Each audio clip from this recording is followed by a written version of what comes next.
we are here to do one thing, and that is, well, a couple things, but to discuss, debate heatedly, and ultimately answer the question, what if there were a World Cup of creativity?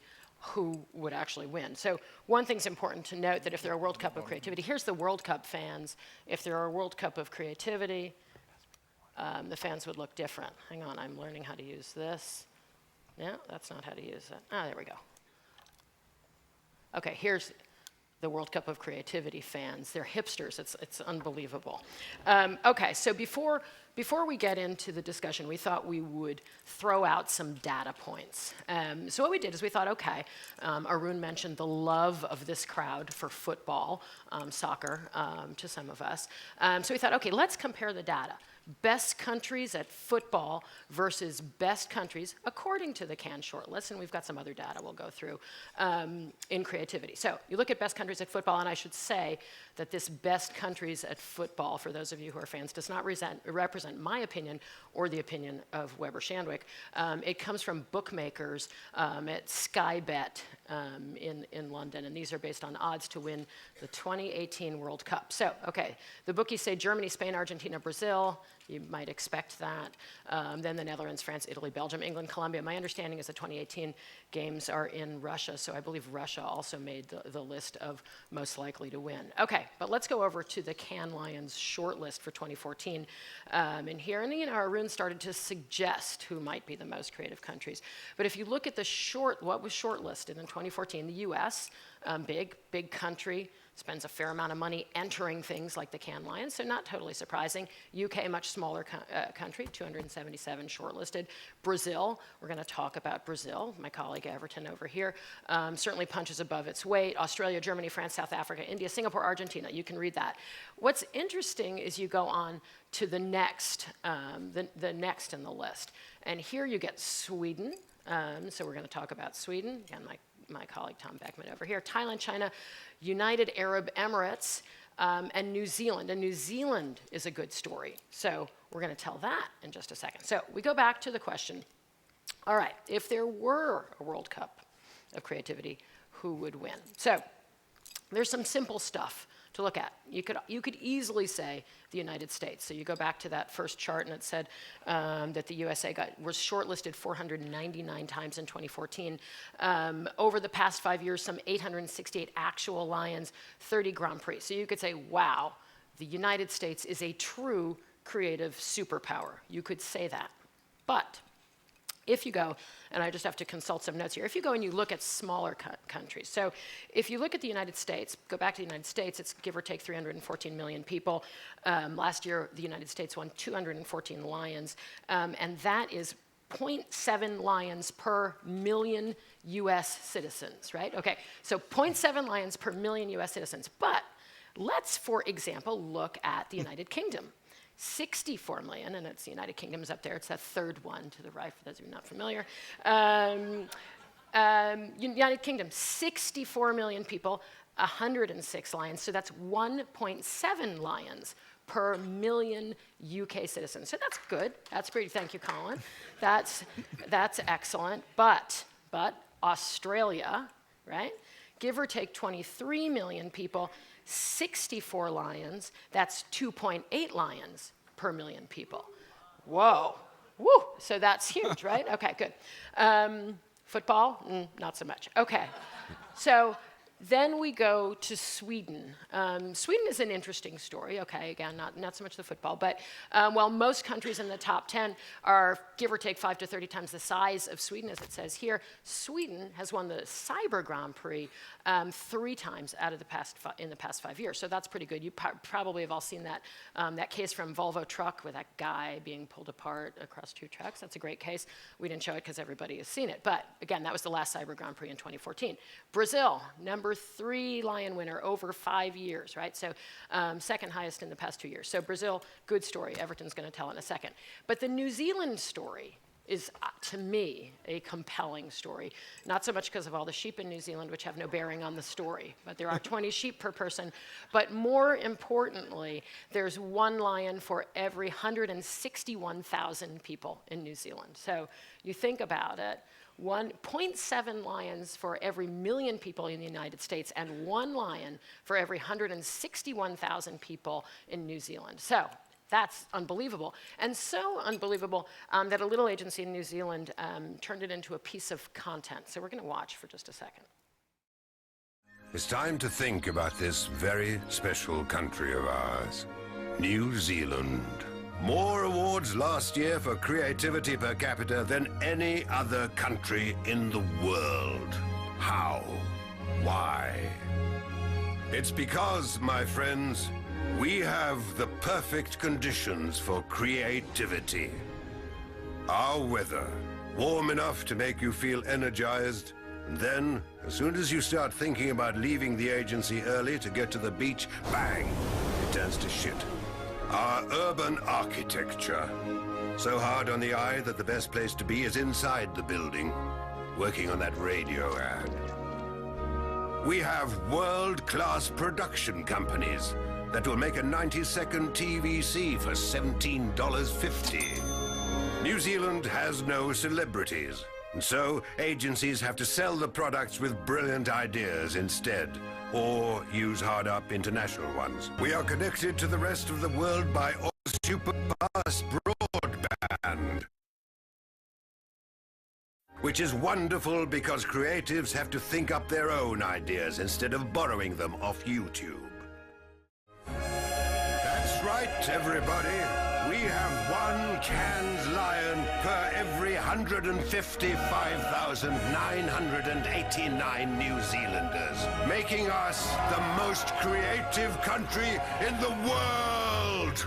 New Zealand, fuck, it's good here.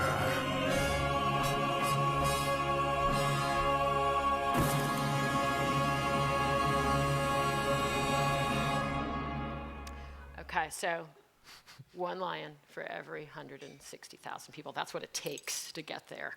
All right, so that was a little bit, so that was a Cannes Lions, right? So we labored to figure out if there was another source that might help us identify what, in fact, the most creative country on earth is. And we found the Martin Prosperity Institute.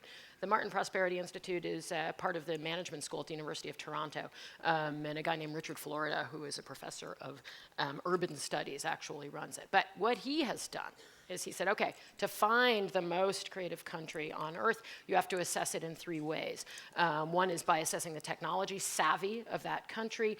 2 is by their workers' competence. And 3 is by the country's overall openness to new ideas. So we took a look at that. And so if you look from you go from the bottom up, here's, the Netherlands, Ireland, UK, Switzerland, France, next rung, New Zealand, Canada, Norway, Singapore, Belgium. Then the next rung, US is up there, Finland, Denmark, Australia, and the winner, according to these Martin people, is, ta-da, Sweden. It's the workers' competence, openness to new ideas. You're going to hear that from Tom in just a minute. So we thought that was interesting. But then we have this guy at Weber Shandwick. His name is Ben Kalovich. He's a data analytics guy, and he's really, really, really smart. And I said to Ben, and we all said to Ben, hey, what if you meshed the Cannes Lion data together with this Martin Prosperity data? Would that not, in fact, give you the truly world's most creative country? Would that not reveal everything that we've been dying to know? So we asked Ben the question, and here's his answer. That's an excellent question, Gail. It's very important to look at countries from a few different factors. The 2 you mentioned are really excellent ones. The GCI is actually a measure of creative health for a country, and it looks at economic factors, kind of an overall measure. The Lions is real, objective, creative output. What did the country produce every year? And the population is the 3rd one I'd add. So the reason why you look at population is that it gives you a sense for what the creative productivity is of a country. How much are its citizens actually producing? What we do is we then weight each of these 3 factors to come up with a meta-creative index. For example, you could take the GCI and weight it at 35%, the Lions at 35%, and the population at 30%.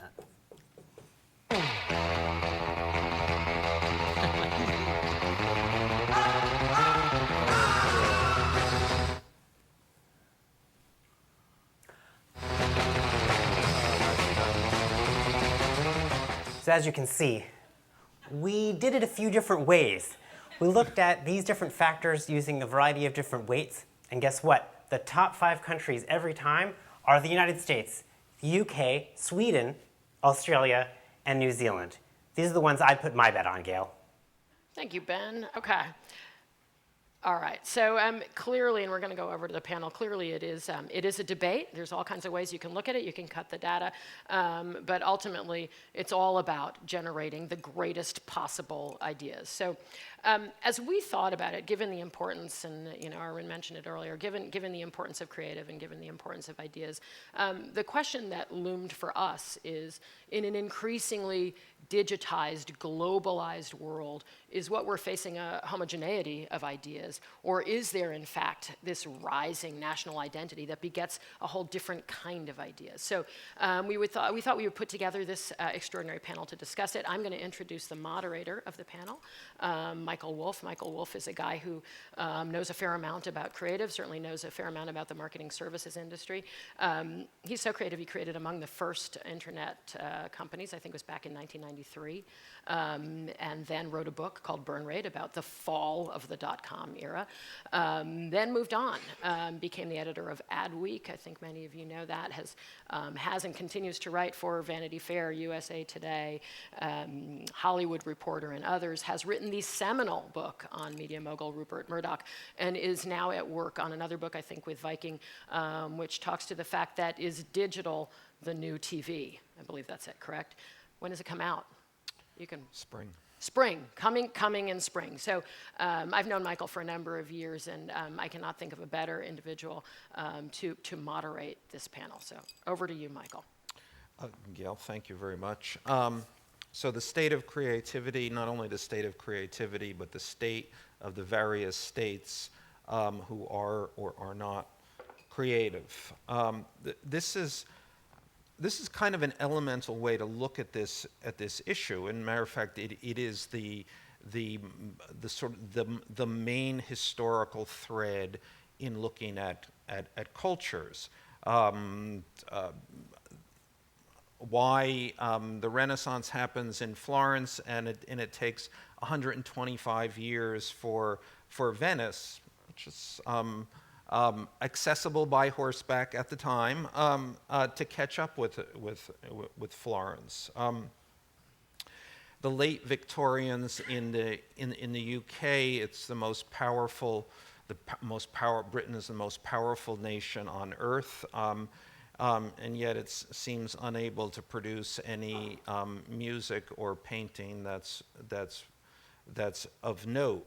At the same time, in Vienna, the Austro-Hungarian Empire is in a state of collapse, but you have everybody there. You have Freud, you have Wittgenstein, you have Mahler, you have Klimt, you have Schiele.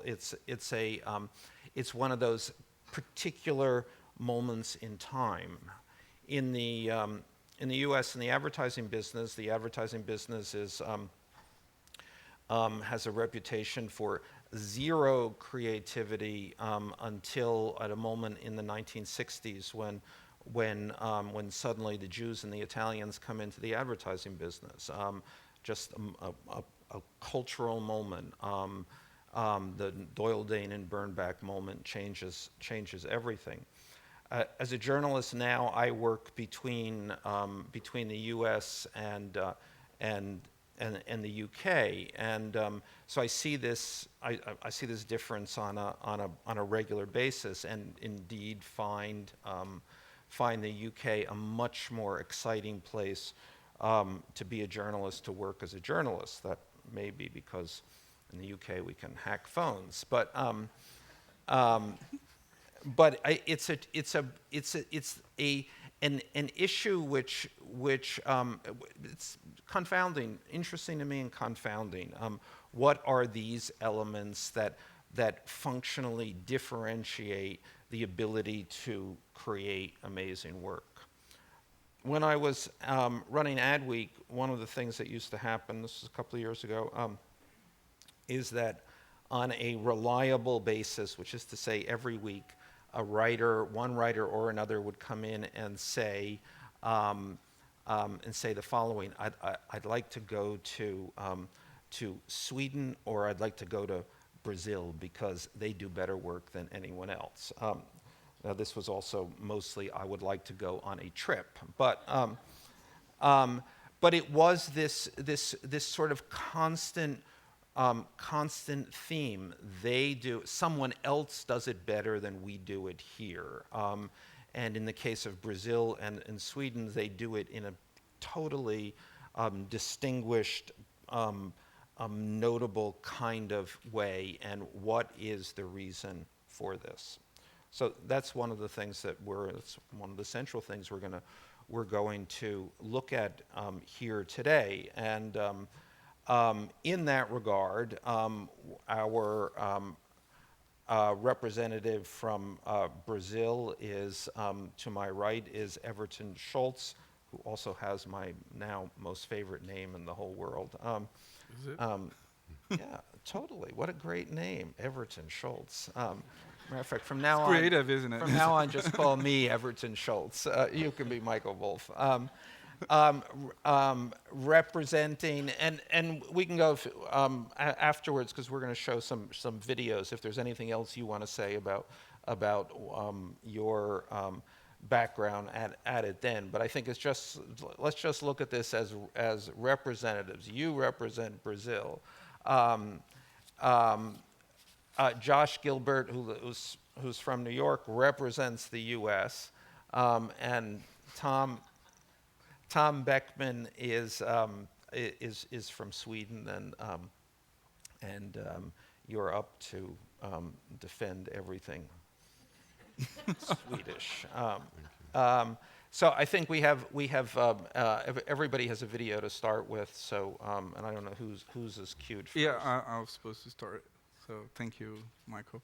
When I was, sorry, Everton. because he wants my name. So when I was invited to this panel, two things came to my mind. The first thing, I was relieved to know that there was no German here to beat us 7-1 like they did in World Cup. And the other thing is that I was trying to find a reason why Brazil is ranked on the top creativity index, and I couldn't find it, so I decided to come in a Brazilian way that we call jeitinho. Every time we are faced into a situation where there is no way to follow, we just go and find a way to solve it. So I decided to come here and just show a video and discuss with my colleagues and see if we can find some factors that shows us why Brazil is so creative. Can we see the video and just comment?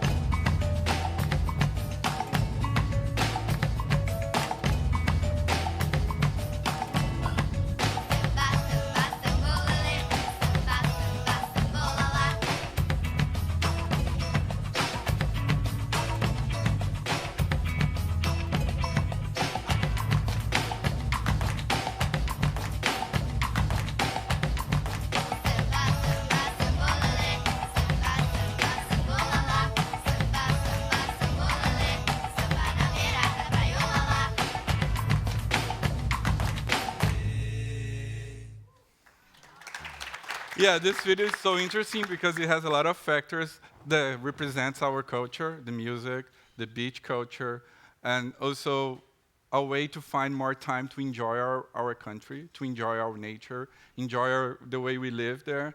And I think those elements shows up everything that we do in creative in Brazil. It's a lot of factors that represents our way of life. And I don't know, we're going to discuss it better, but I think this jeitinho, the way we live, the way we find out ways to overpass difficulties, lack of resources, lack of infrastructure, it's why we are so creative sometimes. That's it. I'll pass to Josh. He's going to show. So like Everton and Tom, and I was wondering why I was picked for this panel. And it's because Gail knows I'm a little bit obsessed with soccer and world football. But it's tough to represent for the United States in that way. We've never made it. We've made it to the round of 16 in the last World Cup. As far as we've been is the quarterfinal years and years ago. But I don't think anyone would look at the way the United States plays football and say, we're a great footballing nation. But it's not for a lack of trying. We probably have the best training, the best facilities. There's certainly lots of people playing football or soccer in the United States. And I feel like that might be a bit of a parallel with the culture industries that we're part of. We have lots of resources and MBAs and research, whether this is Hollywood or in the advertising industry or PR or publishing. There's no lack of people doing things. But I'm not sure the quantity of what we're producing, as shown in Ben and Gail's data, is getting us to that Jeitinho type of moment where we're winning the awards. So if you're not winning in football, take a look what happened to the Mexican team in their qualification. They fired the coach once, twice, 3 times before you do it. So I'm not sure the United States reflects so well here. I'm not sure the culture industries in the United States are actually, we're producing a lot, but I'm not sure we're producing the creativity we need to. The data says we're doing a lot, but I'm not sure we're doing something that's really breaking through. Michael mentioned, the Think Small campaign, perhaps from Volkswagen, from DDB in the 60s. I'm not sure we're having that moment, except maybe in the case of this case study that I'm about to show you. So this case is about honey-made graham crackers. And if you know anything about these graham crackers, they're deliciously wholesome. And this brand wanted to tell the world about that, not just about the cracker, but it was a statement of the world. They wanted to say they stood for this idea of wholesomeness. And in the video that we're going to run right now, you're going to see how they did it.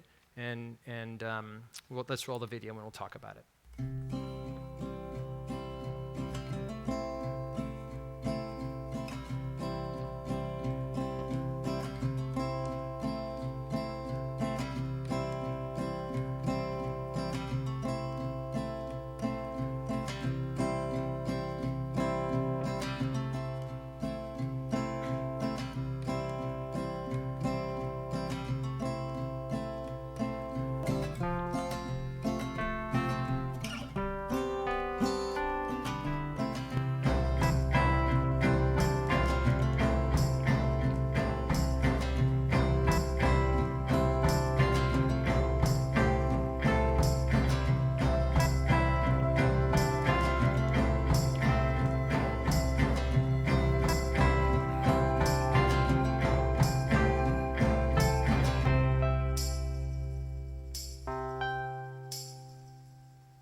So it goes by fast, but you can see in this spot about a graham cracker and wholesome families. They're interracial couples. They're same-sex couples who are married. And they're saying, this is what we stand for. We think this is wholesome today. Now, in the ugly world of social media, that could cause a backlash. And what I think is interesting about this case, it's not classic creativity. It's the response. It's how the brand stood up for its values and responded with a very kind of taking the moral high ground that got the even bigger response. So the ad was somewhat controversial. It stirred the pot. The PR side of it, though, was how they responded with this really interesting sculpture, taking all that hate and turning into this beautiful thing about love, which is what they stood for at the beginning. What I love about that is that's really a PR idea propelling this campaign in a country where we know these issues about race and gender sort of simmer below the surface and can explode at different moments. So really applaud the brand and the team that was involved in that for doing that. Tom. Right, yeah, well, of course you always feel ridiculous when you're representing something much bigger than yourself, but we actually had the assignment from the Swedish government to do just that, to put together a program to position Sweden as a creative nation. So so we kind of tried to figure out what is it that makes Sweden a creative nation. It's kind of important now in this new global, service-driven digital economy that there's this war for talent, and you need to attract the best people, and you need to retain them and cultivate them. So it's a big issue, and a lot of nations and regions and cities are doing this. So you need to have your own definition of what is creative and creativity. So we took what people knew about Sweden. Usually people connect Sweden with parental leave and stuff like that. So it's like things, societal stuff, like democracy is something that people connect Sweden with. So we took that and we added what we wanted them to connect Sweden with, creativity. So let's look at this. This also actually goes back to the very good presentation by Jane yesterday about gamification, so I was happy about that as well. Please roll the video.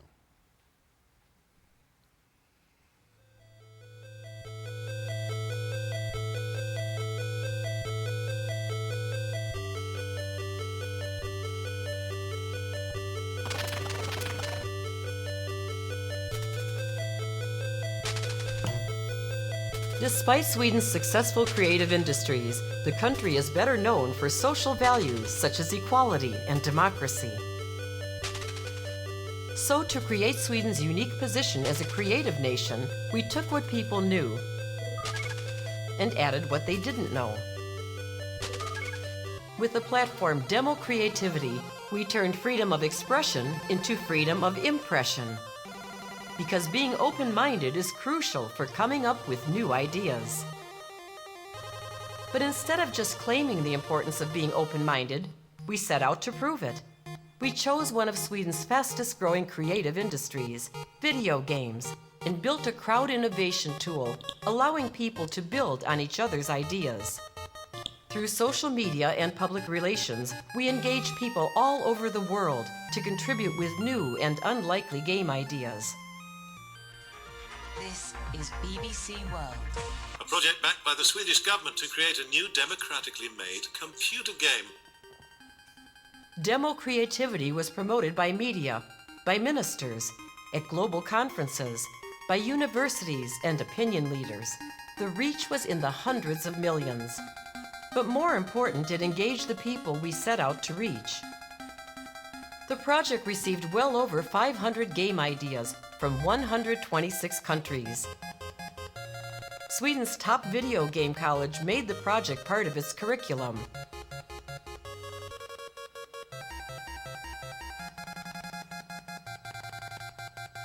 That is a big win in the struggle for freedom of impression.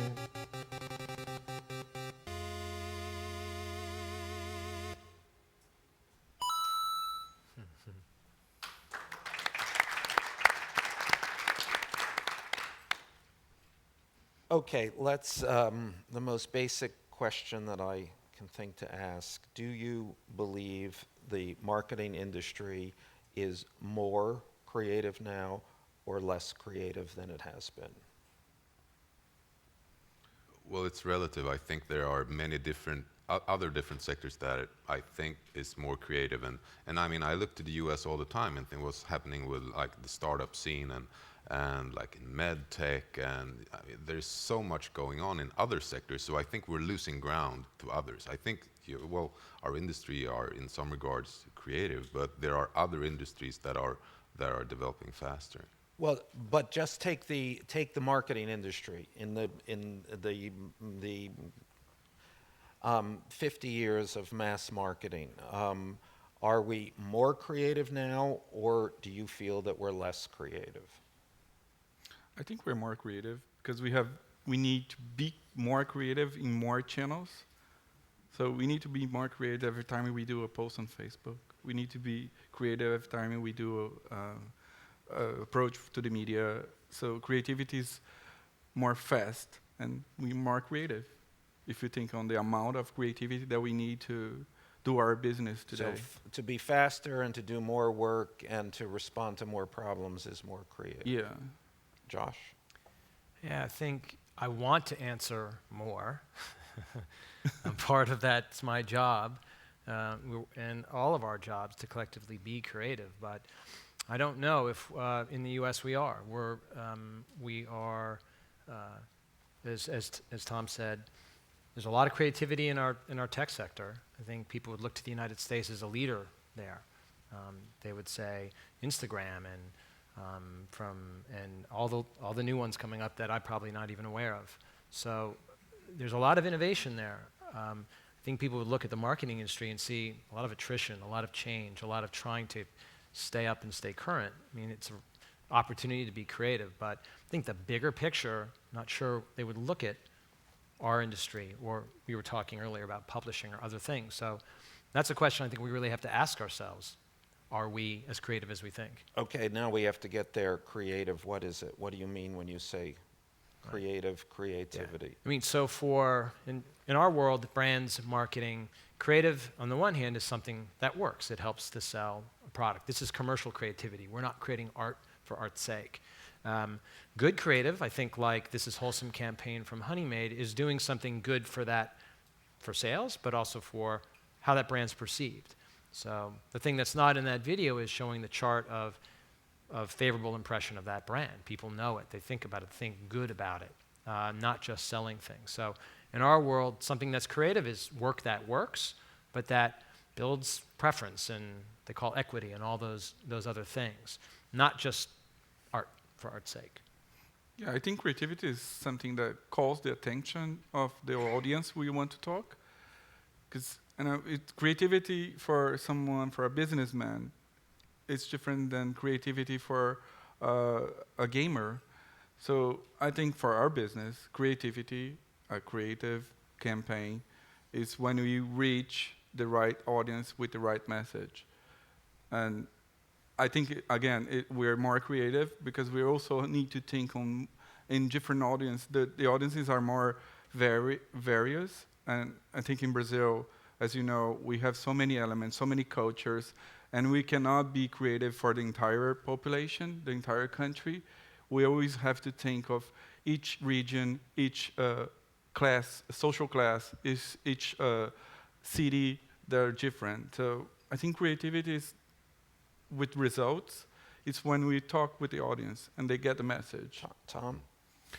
Well, Steve Jobs said that creativity is connecting things. And also I read this unpublished, or now published, Isaac Asimov essay on creativity last week, published on MIT. And he also figured out connecting things and being able to match different perspectives. That is, what makes out creativity. And this is, I think it's important in this world. There's so many things coming together, and silos are taken away, and so on.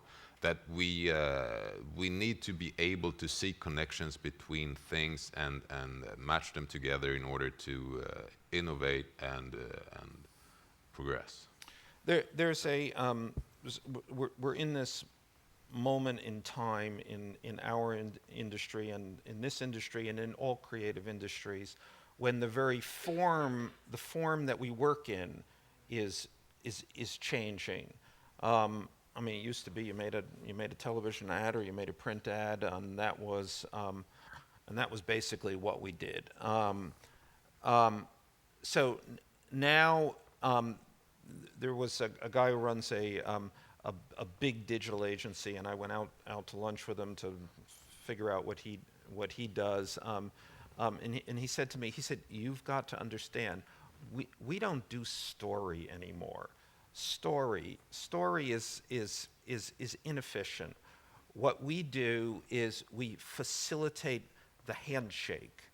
We move the cash register closer to the consumer." And that was about 18 months ago, and I swear I've been puzzling about this job description ever since. And you think, well, is that it? Is this what marketing has come to? And does that mean we've basically disintermediated creativity? Creativity is inefficient? Or is this a new kind of creativity, which I'm too old for? Or is this total baloney?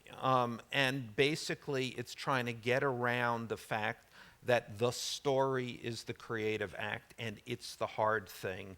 And so what is really being said here is no, we can't do the creative thing anymore, so we'll do the functionality thing.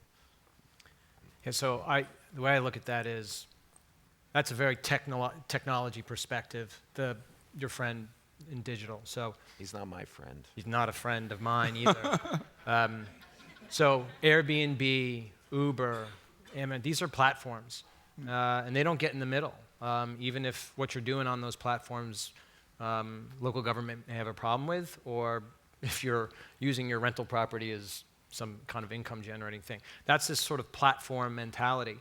It's in our world as well. Some of our clients will say, that's great, let's just go to Tongle. Let's just go out and crowdsource this spot. And it seems to work for brands like Doritos. Some of the best Super Bowl ads I've seen come from people like every just, average people, I guess, filmmakers and others who want to get their say. Justin Bieber discovered on YouTube. So I know you guys all love him very much, Sarah, Gavin in particular.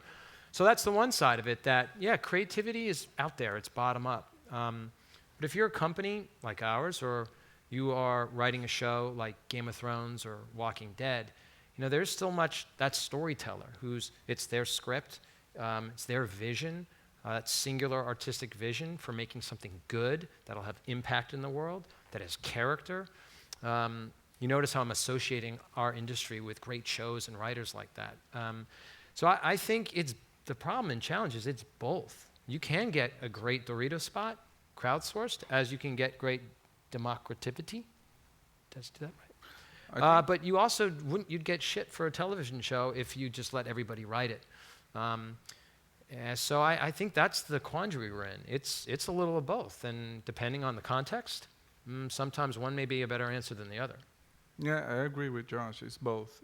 And this ad from Nivea, the sun cream, represents both.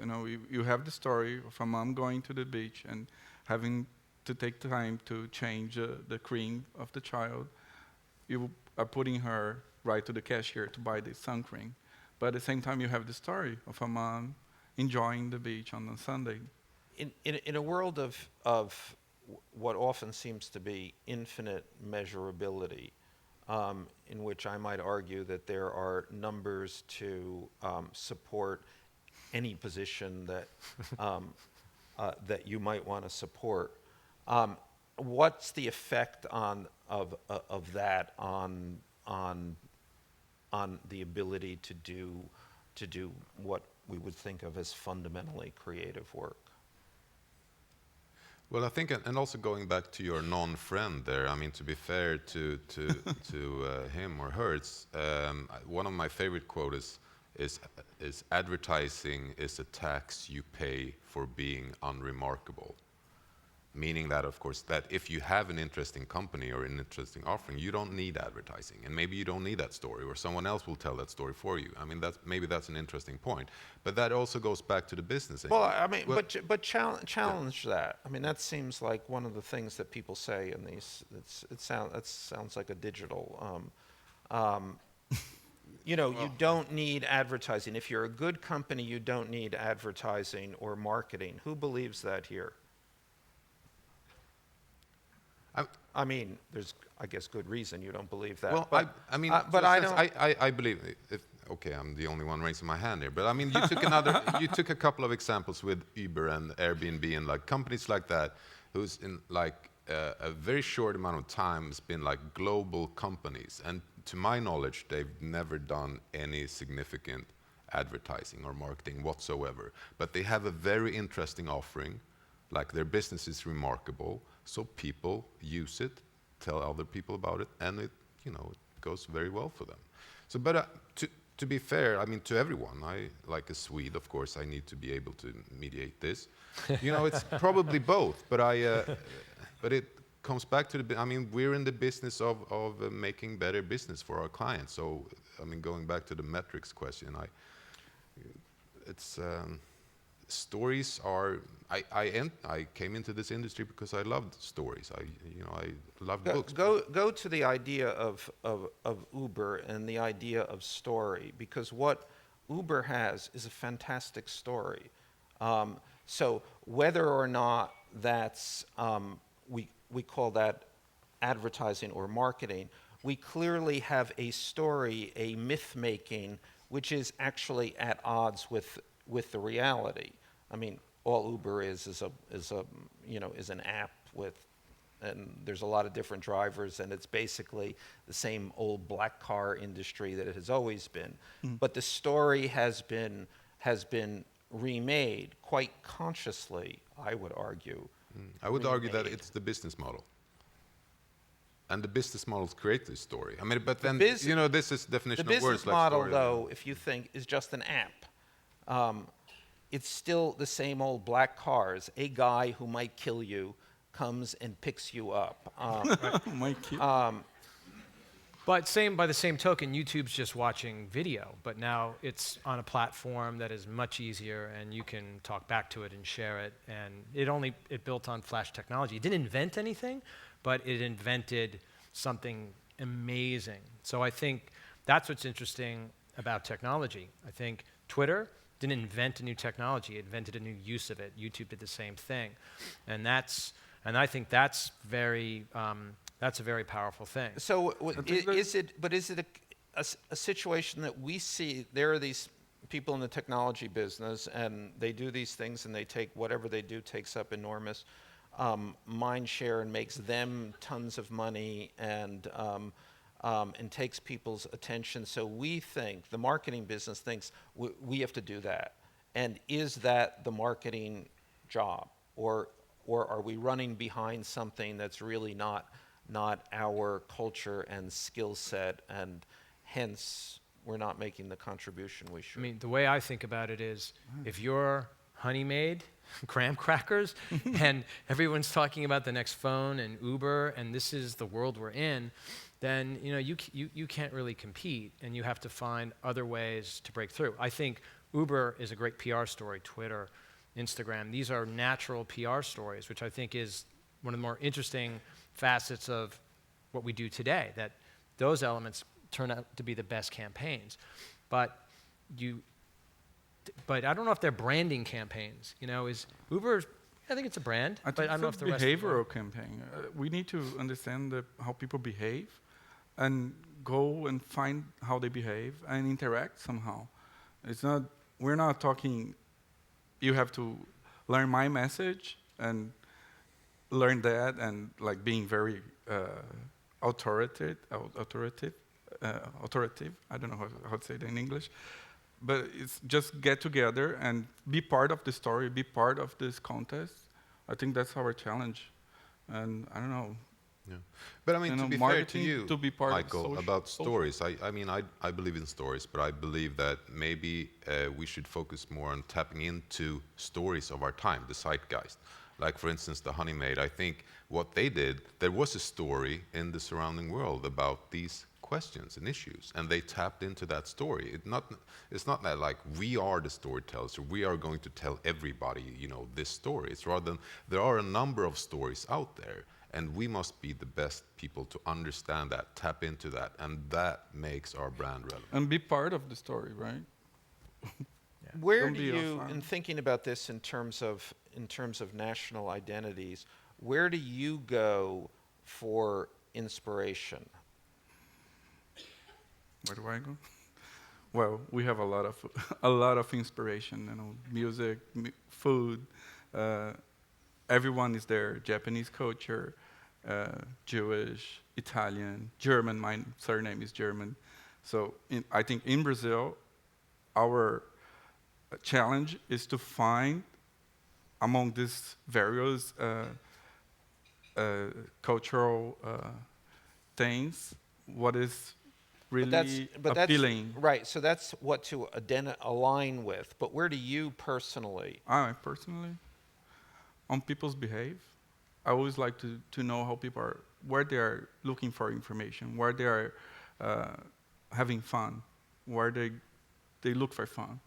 And then we come back and say, how can I be part of this? How can I be part of this joyful moment that they are having?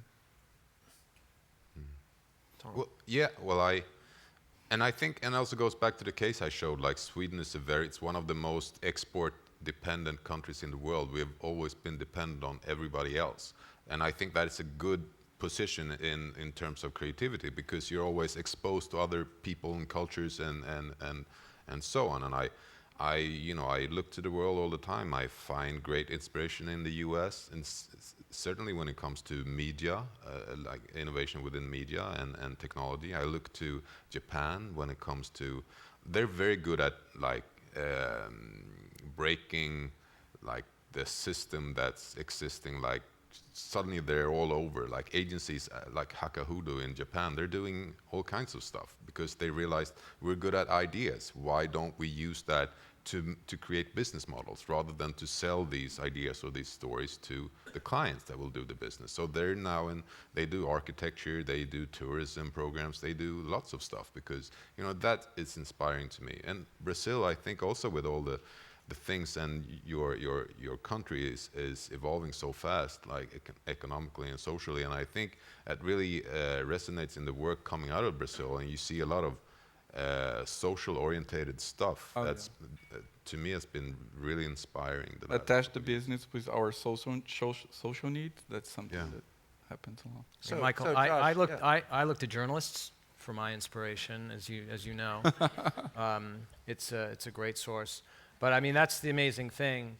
If we are in the business of story, I think we would say we are, then a story has always been universal and global. And you can find a great story in Brazil on the beaches, or in the ivory tower of Sweden, or anywhere. And I think that's what's amazing. However, it's not just about story. There's technology and brands doing things that aren't just about media, but actually things that are useful, like creating an ad that has a bracelet that actually helps protect you from the sun. So I think the sources of inspiration, there's so many more. It's not just storytelling, it's not just technology, it's not just these things. It's just a strange mix that's it's hard to keep up with, but I think that's where the best ideas are coming from. I want to go to questions, so I won't ask for answers to the final question I have, which is about ways in which one might institutionalize or systematize the way you get information. But we don't have time to answer that. But I think it's certainly something that's interesting to me. We don't have a system. We do it in JT, as I said. We always just make ourselves. But let's see if there's some questions.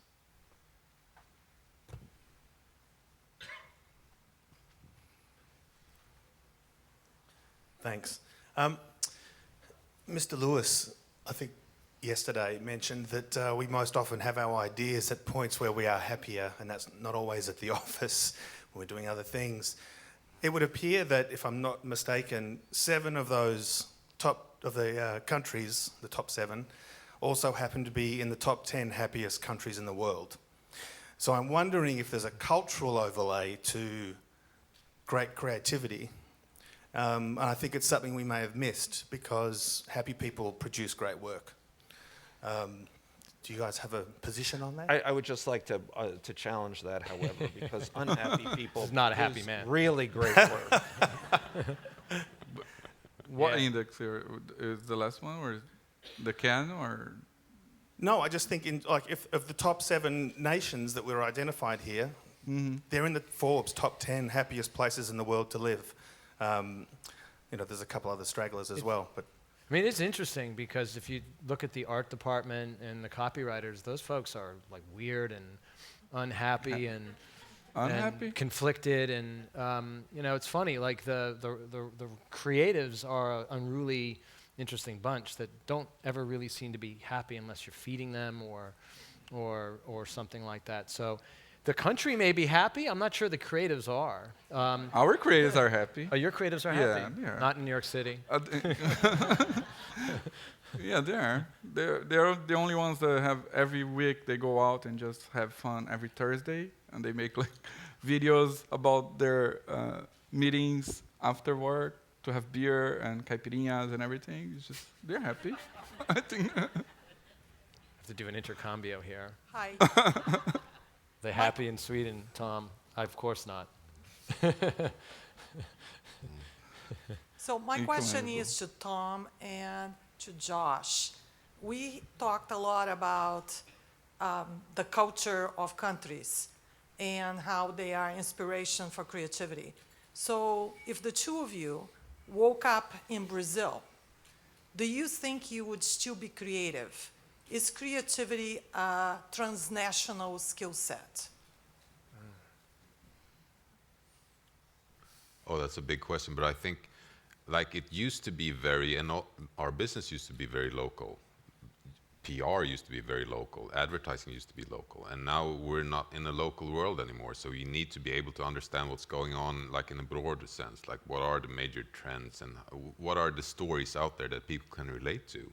So I would hope, I mean, I'm very Western-centric in a way, and I hate to say that. I mean, I read The Guardian and Fast Company and stuff like that, so I know certain stuff of a certain part of the world, and maybe includes Brazil to a certain degree. But I hope that our industry is moving towards being able to understand stuff that relates to people in general and not just our local community. This is a great question, and I hope it's an invitation to wake up in Brazil somewhere tomorrow. We're close. We're halfway there. But I think if you are in our business and in this career, you're part cultural anthropologist. I mean, when you wake up in Brazil, it should be, it should turn on your mind, and you should be looking at that culture, and you're looking for things to inspire you and hopefully see the world in a different way. And I would expect something great and happy would come out of that. I think that's who we are as people in this industry. So I think absolutely. There's another issue. Does globalism enhance creativity or does it dilute it ultimately? But another question, whoever has the microphone, I suppose. Right here. Michael Young with the Max Borges Agency.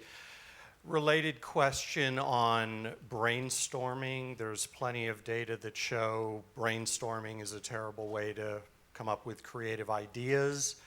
So just some thoughts from the panel on how you approach that.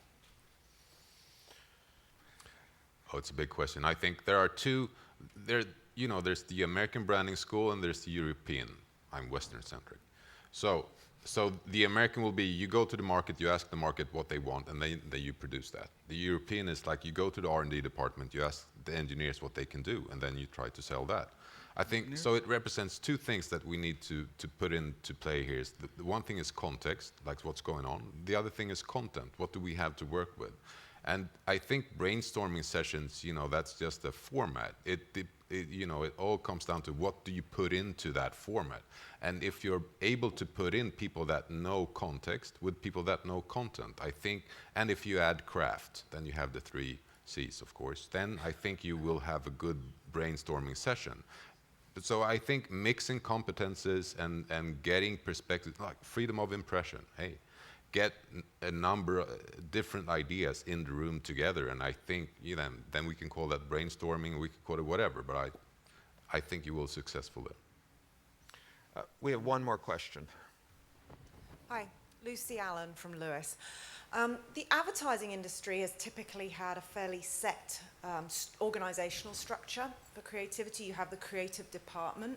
You just talked about the creatives. We in the PR industry haven't really had that structure in the same way. So we have, it seems to me, an opportunity to organize ourselves differently, knowing what we now know about creativity, that it can be more democratic, it can happen anywhere, it can come from anyone.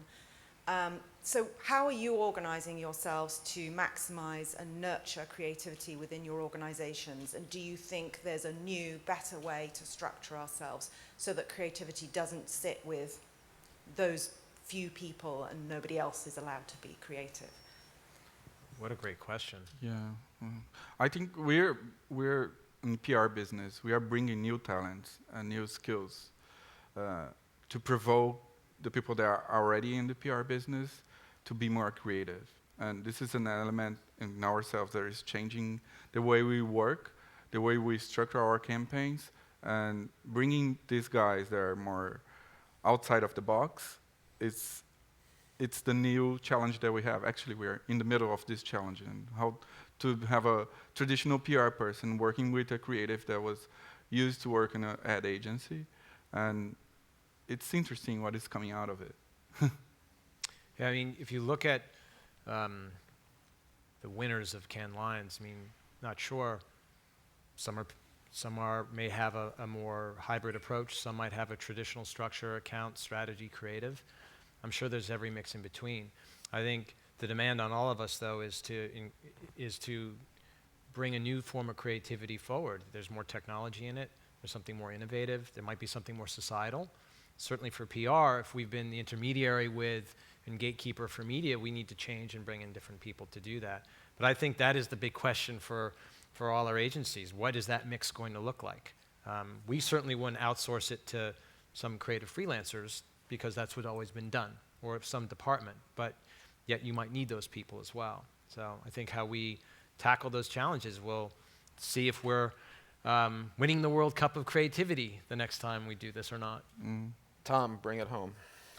Yeah, I mean, like we discussed, if bringing different people together, and also that in regards to the creative department, the creative department I run is you know a mix of weirdos and people coming from all over, and it's a traditional PR and media relations, but also advertising people, and you know we have engineers, and you know when you get that good mix together, I think it's the American way of doing it is like you have this big pyramid, right, with the creative department.